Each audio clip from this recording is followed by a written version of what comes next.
Thank you. Good evening, everyone, to the Altamont Zoning Board of Appeals for February 8th, 2022. Time now is 7:01. Welcome, everybody. A little quick order of business in case of an emergency.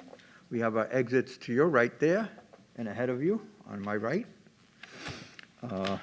Having said that, I want to welcome everybody and introduce you to the Zoning Board of Appeals. On my far left, we have Laura Murphy. We have Kate Provencher. Good evening. James Sullivan. And our Allison Phillips, our legal counsel. And my name is Danny Ramirez.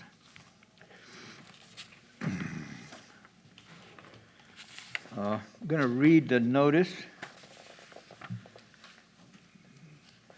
the public notice.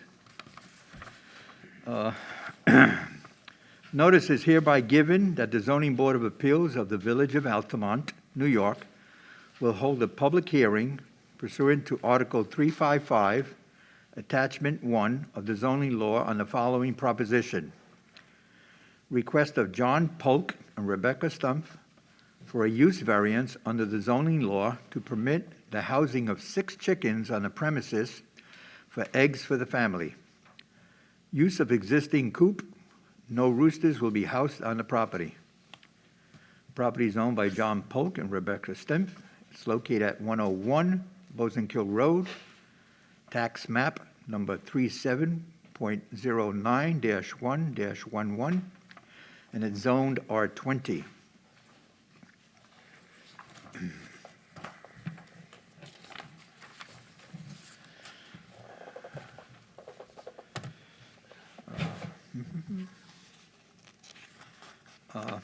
I have one letter from a James Vitale. I'd like to read it into the minutes. And it reads as follows. Dear Ms. Hannah, my husband and I received your letter of the notice of request made by our neighbors, John Polk and Rebecca Stumpf, for a variance to house chickens on their property. We are writing to you in support of their request.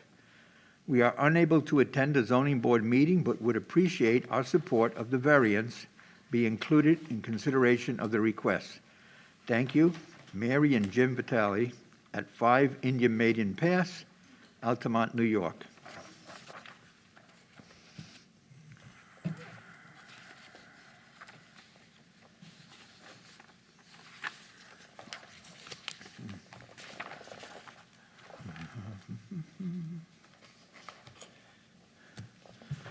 This time I would like to open it up for public comment. And if you do so, the microphone is on. A little bit too high for you. I think so. You want me to? I think so. You know how to adjust it? Thank you. Danny, do we ask him to go through these? Since Oh, it's still a public hearing? okay. That's good. I think that'll work. My apologies. Yeah. Good evening. My name is Lois Ginsburg. I live at 2 Longgrass Lane, Altamont. We have a large buffer area between our property and 101 Bosanquille, and my husband and I have no problems with having the chickens being raised on that land. Thank you. Thank you. I apologize. Mr. Polk, would you be so kind as to state your case? There you go. Thank you.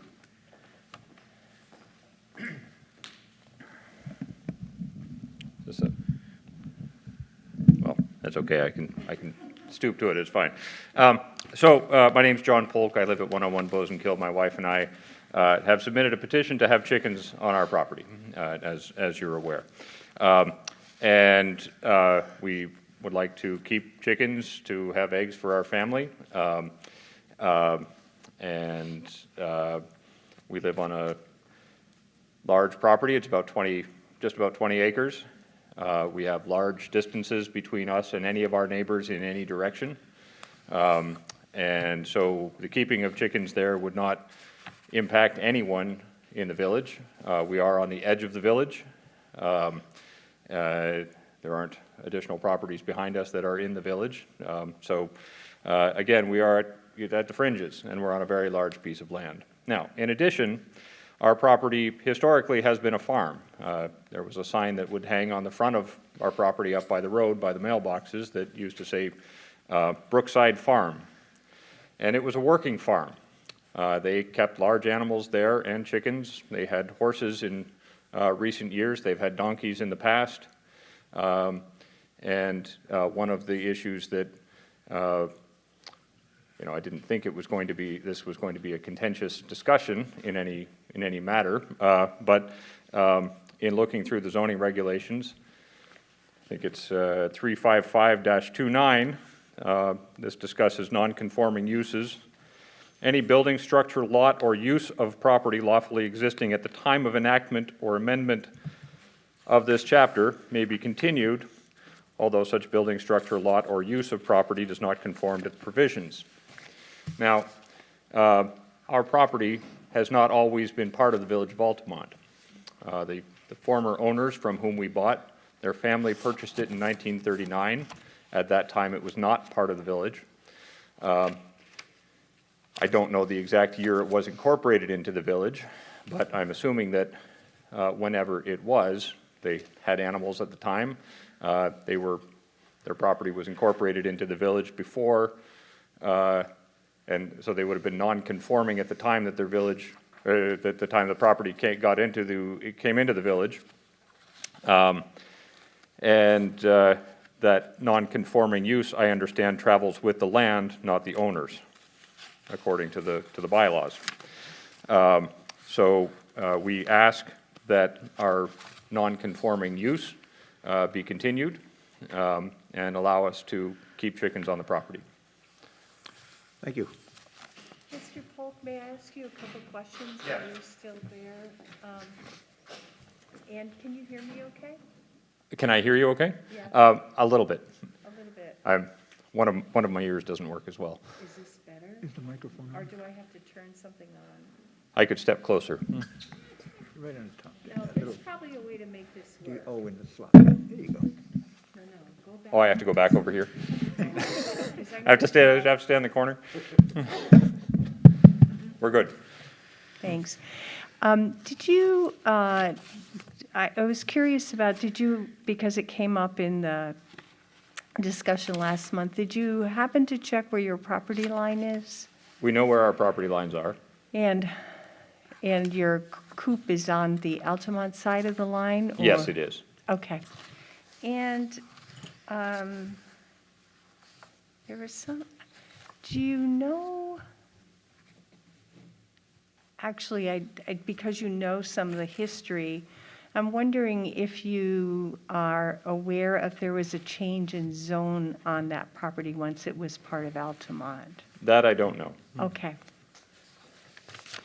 I would actually like to follow up on one question that you asked in our previous Yes. discussion that was not part of a public meeting. And I think in that discussion, you'd asked the council to look around for precedents to find out if there were other situations that could be found where non-commercial uses could be exempted from this sort of regulation.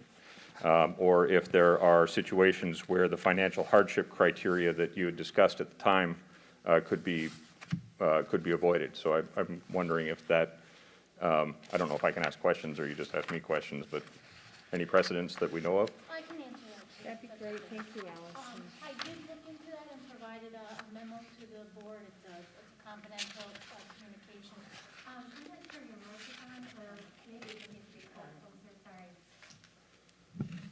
Okay, thank you. So that document isn't available with the agenda materials, but I can summarize the legal research that I did and the findings that we came to. There is precedent in the case law in New York State, specifically in the third department, indicating that the first prong of the use variance test, the demonstration of failure to realize a reasonable return through dollars and cents proof, it does apply regardless if the use variance is being proposed for a commercial as opposed to a non-commercial use. And we actually did come across some case law dealing specifically with a fact scenario similar to what we have here, where there was an application by a petitioner to use a piece of property to raise farm animals to feed his family. And it wasn't for a commercial use, it was strictly for consumption by the family. The court said that, that didn't change the test that has to be applied for a use variance. You still need to demonstrate through dollar and cents proof that you can't make a reasonable return from using the property for some use that's permitted by the zoning law. And in that case, they gave examples of evidence of what the purchase price was, carrying costs, taxes, if the property was offered for sale and wasn't able to be sold for whatever reason. All of that is relevant evidence, the dollar and cents proof that you need to show to demonstrate that you can't make a reasonable return on the property by using it for a use that's permitted under the zoning law. And with the question of raising animals specifically, the court said, the hardship required for a use variance, it relates to something unique about the land itself. The personal situation of the current property owner, in that case, a property owner who, claimed a need to raise these farm animals to feed his family, the court deemed was irrelevant because the test focuses on the unique hardship created by the property itself. So we did come across that case law precedent that the board had asked for, and it did support the analysis that we discussed at the last meeting, that, there is no distinction between a proposed commercial or residential use when it comes to applying the use variance test. Okay, so that's one answer, and I thank you for doing that research. And Of course. I'd be interested to see it. I know it's confidential in your advice to I the can board, provide but you- it may be, I'd be interested to see that in some fashion. Sure. That, I guess, is one avenue for us seeking permission to have the chickens. The other avenue for us seeking permission to have the chickens is through being grandfathered in, essentially, and that we did not discuss previously. So that still stands as a justification for, we feel that the board's well within its rights to make the decision to support our petition on those grounds. I mean, certainly since the nature of what we're asking for isn't going to impact anyone in the village. And my understanding of zoning regulations and sort of theory of why we have zoning regulations is to prevent public nuisances and to prevent the kinds of things that one wouldn't want their neighbors to be doing, as it might impact their life, liberty, and pursuit of happiness.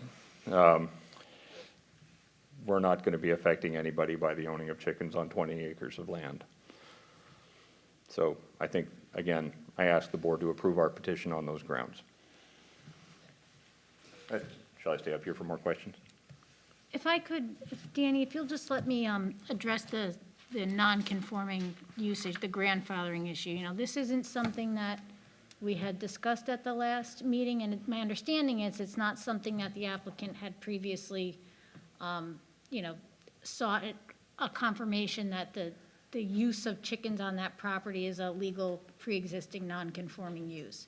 That is a determination for our code enforcement officer to make based on, any relevant evidence that you can provide that the use was a pre-existing legal non-conforming. That's not a determination that the ZBA can make unless it's on an appeal from a determination of the code enforcement officer. So there's an existing coop on the property. There's horse tape surrounding our front paddock from recent horses being kept in the paddock at the front of our land. So there's plenty of evidence that's on the property to suggest that animals have been kept there in non-conforming use. So I think if you're going to seek a determination from the code enforcement officer that the use is a legal pre-existing non-conforming use, if that's your evidence, you can, present it to the code enforcement officer. He would have to evaluate that, evaluate the article in our zoning law that governs pre-existing non-conforming uses. My understanding, and I'll have to go back and look at that, I'll admit I didn't, review that before the meeting tonight. You're looking at, whether the use was lawfully taking place or existing at the time a zoning prohibition went into effect to prohibit it. I'm not sure how that would be affected if the use was legal in Guilderland, and then, I'm not sure at what point in time the property was annexed into Altamont and how that, what point in time the prohibition on farm animals came into the law as part of the Village of Altamont. So all of that would have to be reviewed to determine, at what point in time the prohibition went into effect, but also, some proof as to when the pre-existing use was taking place. I understand that there was remnants of, barns, structures for keeping animals. I'm not sure exactly what's there, that would be relevant. And I think we just have to evaluate that to determine if it does qualify as a legal nonconforming use. Because if the use had, ceased for a number of years, that may prohibit you from claiming that status now. Depending on the language of the law, I'd have to review it. Also, depending on the structures, if they were, I don't know what condition they're in now, but we do have provisions in the law, if a pre-existing non-conforming use or structure has deteriorated to a certain extent, it loses its pre-existing non-conforming status, and you're supposed to bring it into compliance with the current law. I don't know if that's applicable to this set of facts, just because I haven't looked at it through the lens of pre-existing non-conforming. Sure. And I feel very strongly that, we're talking about an issue of a huge property. We're asking to own 6 chickens in the middle of the property. It's not going to affect anybody in the village. See, And this so- is just one thing I And want so I feel like your approach to this is to shoot down every possibility and advise the board that they can't make a determination Well, in our favor. They that- cannot make a determination on pre-existing non-conforming use because that's not a zoning board of appeals determination. You're here on a use variance application, so My- it is 2 different things. I'm speaking to the zoning board of appeals, and I'm speaking on an issue that's 35529. I understood that 355 was issues of the zoning board. The zoning board, section 355 concerns zoning issues. Am I wrong about that? Is that the section dealing with pre-existing non-conforming Yes, use? 35529. Okay, that's a determination for the code enforcement officer, and then if you're aggrieved by the determination of the code enforcement officer, you would have the ability to appeal it to the zoning board of appeals. They don't have the ability to make interpretations of the zoning law in the first instance, only to hear appeals from determination of the code enforcement officer. But they do have jurisdiction to review use variance applications, so that's what we're here for tonight, the public hearing on that application. If you want to seek a separate determination on the legal pre-existing non-conforming use status, you can do that to the code enforcement officer by presenting whatever evidence you have. So we need to do this as a separate thing entirely. It seems kind of ridiculous to me to have to do this dance of, well, we're here, we're all here. Mr. Ramirez, Mr. Goss have been to my property and they've seen the place where the chickens were housed.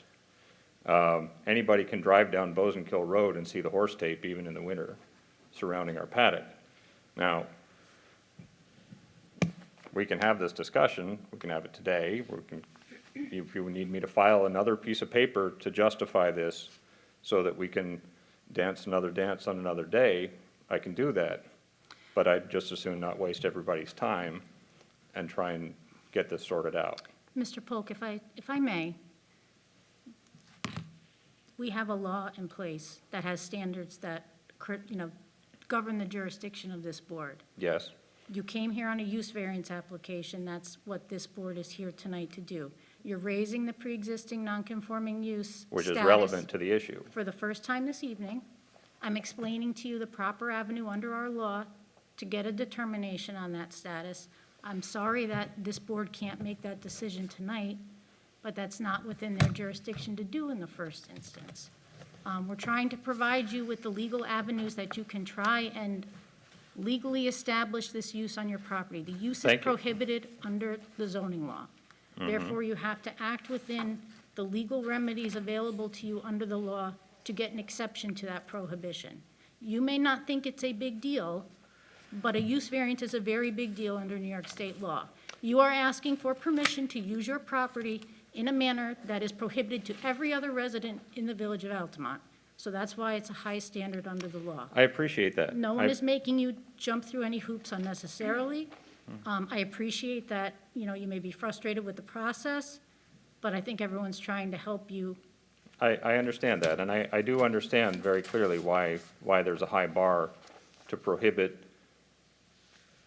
various behaviors and activities in a highly dense community that may be obnoxious to neighbors and the general public. I do feel the board is within its rights to consider whether the actions the use that we're proposing does pose any kind of problem for our neighbors and community. And I believe that is within the board's realm to consider here tonight. My understanding of our previous conversation was that and I may be wrong about this, but the tests that you had proposed or you described, my understanding was that those tests were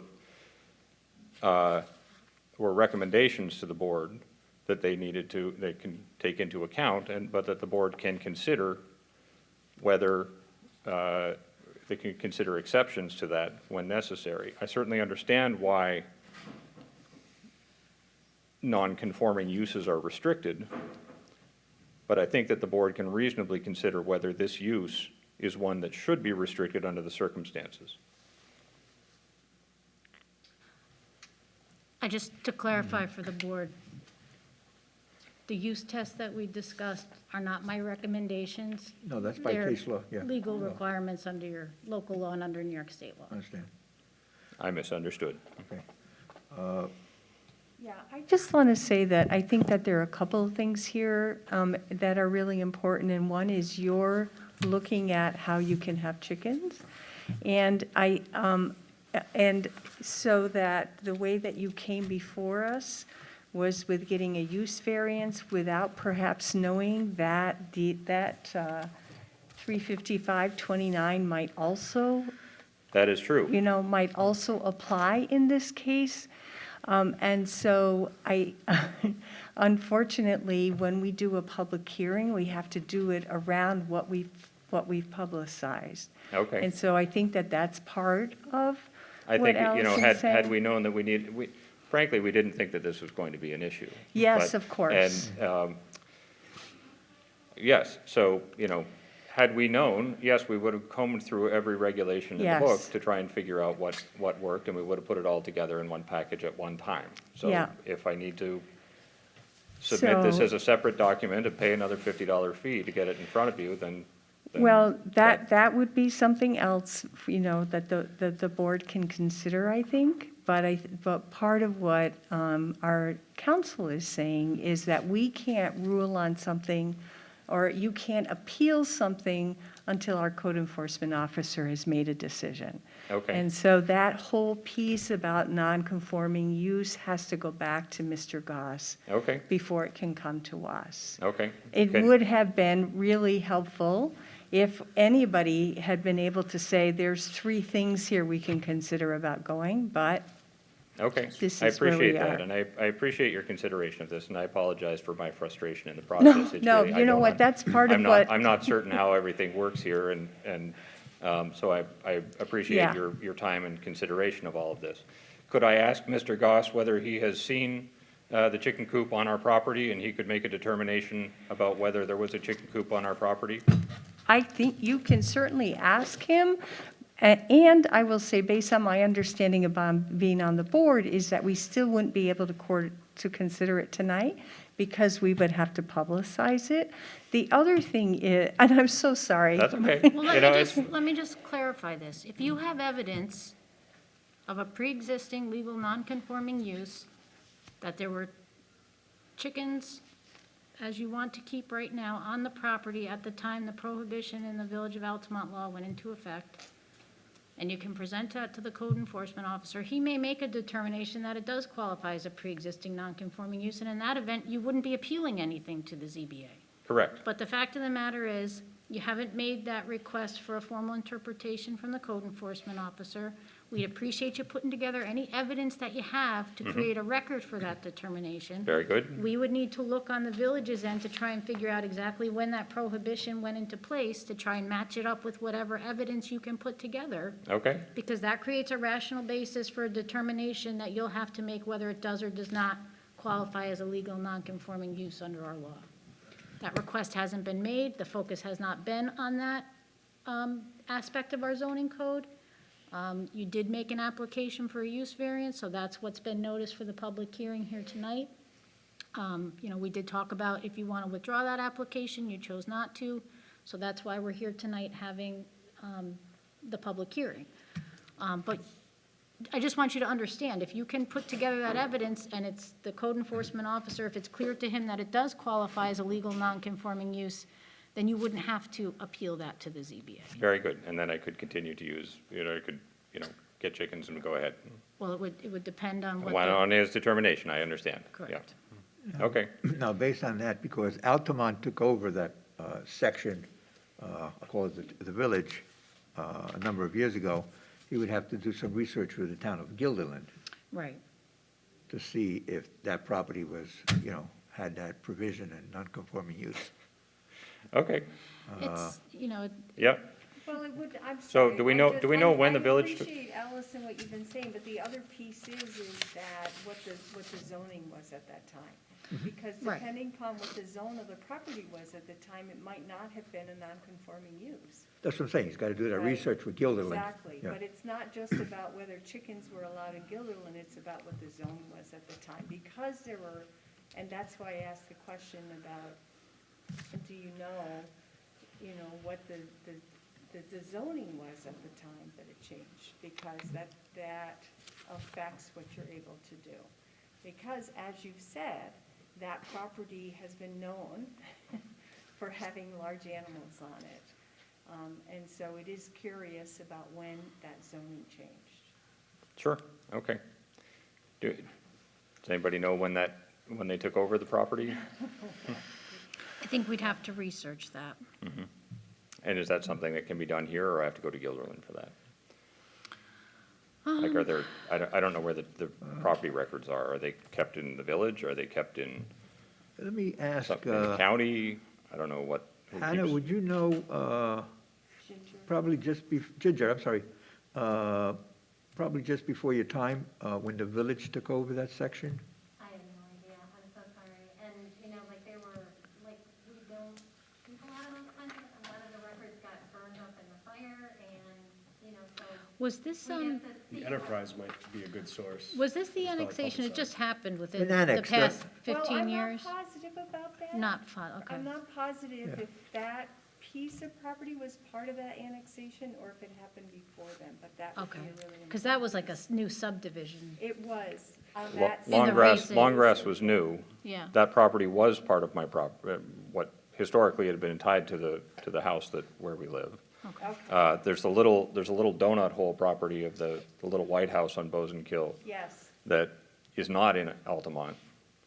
But that also was part of our property okay. historically. Okay. And my understanding was that our property was annexed into Altamont around the time that one of the Dubrins became mayor.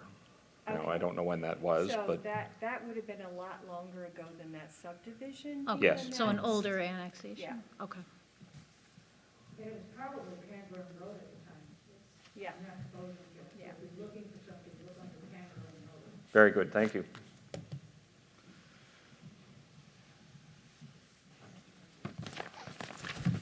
And can I just ask, when you purchased the property, was it being used?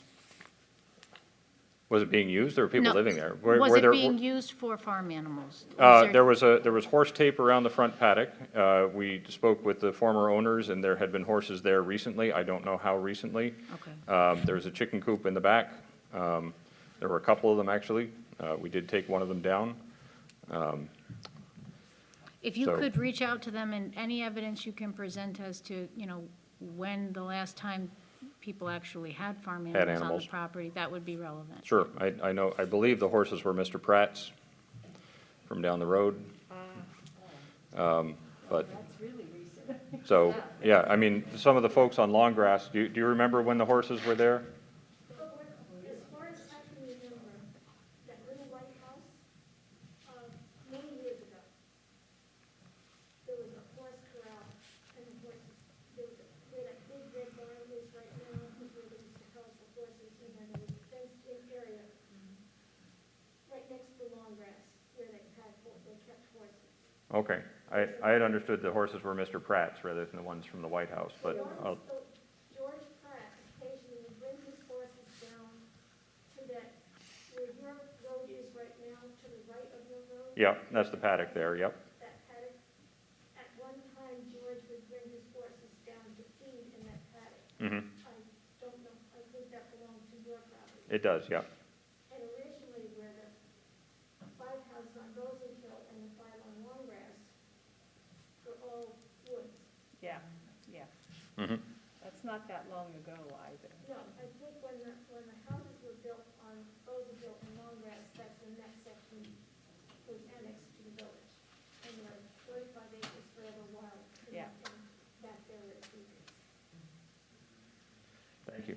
So that'll be really important Sure. information. Yeah. Any questions for Mr. Polk? Any other Not for questions? Mr. Polk, but to just go back to something that Allison had said. Sure.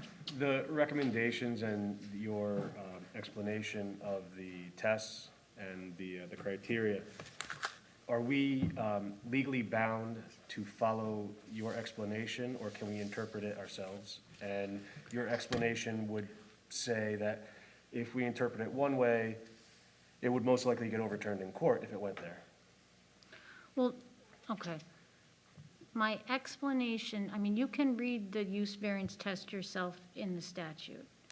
You know, the board, obviously is the decision maker.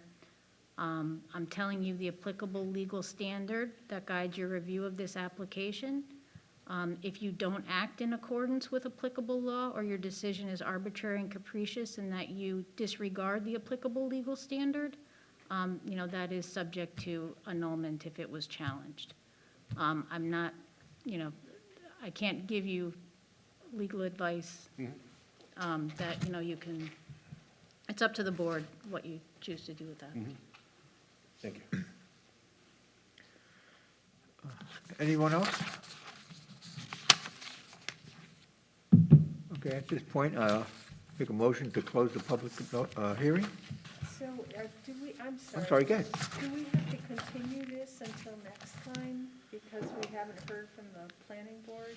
The Albany You County. do not have to leave the public hearing open, but you can't make a decision on the application until you hear back from the county planning board or 30 days has passed from the date of the referral. Right. 30 days has not passed, and the county planning board hasn't had their February meeting yet. Yeah.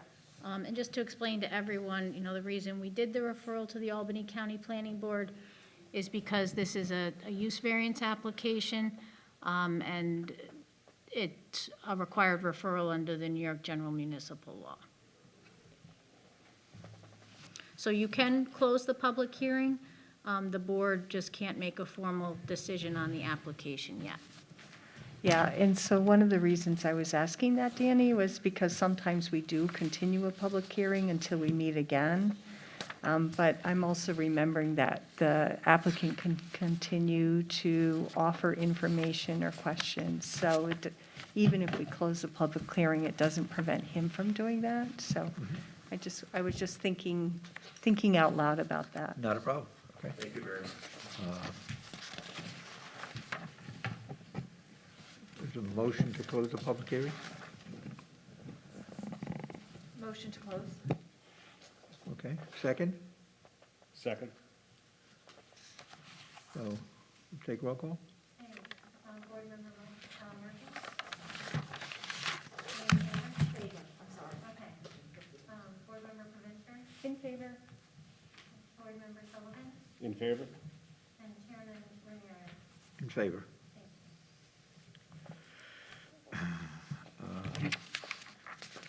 So, now the application to the Albany County Planning was made when, do you know, on that date, I think it was January 27th? 27? Reason I'm asking that at the next meeting, you know, that it'll be 30 days past if anything has to be done. Okay? Not that it was filed yesterday and the day might conflict if it's just after our meeting. The And next then we- meeting of the Albany County Planning Board is February 17th. So Okay, you so- should have a decision back. So we should have that, okay. Thank you. Okay. So we will be back here on March 8th to finish the consideration of this. On the use variance, that is correct. In the interim, No, that's a secret form. I don't see if we get to hold of you to make a decision, okay? So, we have some minutes that I hope everybody looked over. And let me just say September 28th, 2020.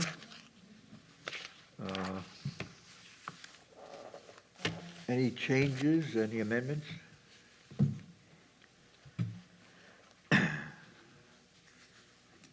So I'll say again that I wasn't at the September 28th meeting, so I'm not able to review and approve those. This, well, let me confirm on that, because I know you brought that up last time, and to approve the minutes, Allison, if she wasn't present at a meeting, it's still okay if she approves the minutes as posted. It's a good question. I think it's, Valerie and I would have to abstain as well, also, because I wasn't on the board. yeah.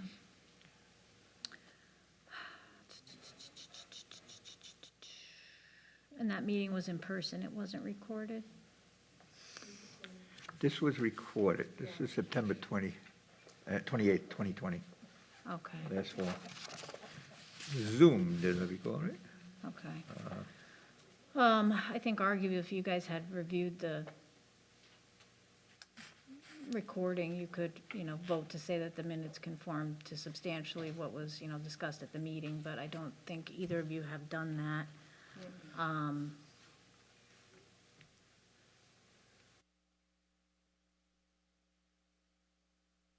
I think I would recommend that you adjourn until the next meeting, and if the board members who weren't present could review that Okay. tape. Okay, thank you, okay. I didn't think of that, listening to The recording, thank you. I am prepared to make a motion to approve the minutes from January 11th, 22. I make that motion? You hear a second? Second? All in favor? I'm sorry. Board Member Murphy? in favor. Board Member Livingston? In favor? Board Member Sullivan? In favor? Chairperson Ramirez? In favor.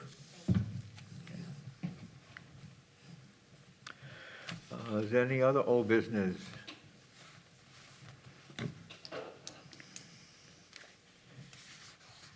Hearing none at this time.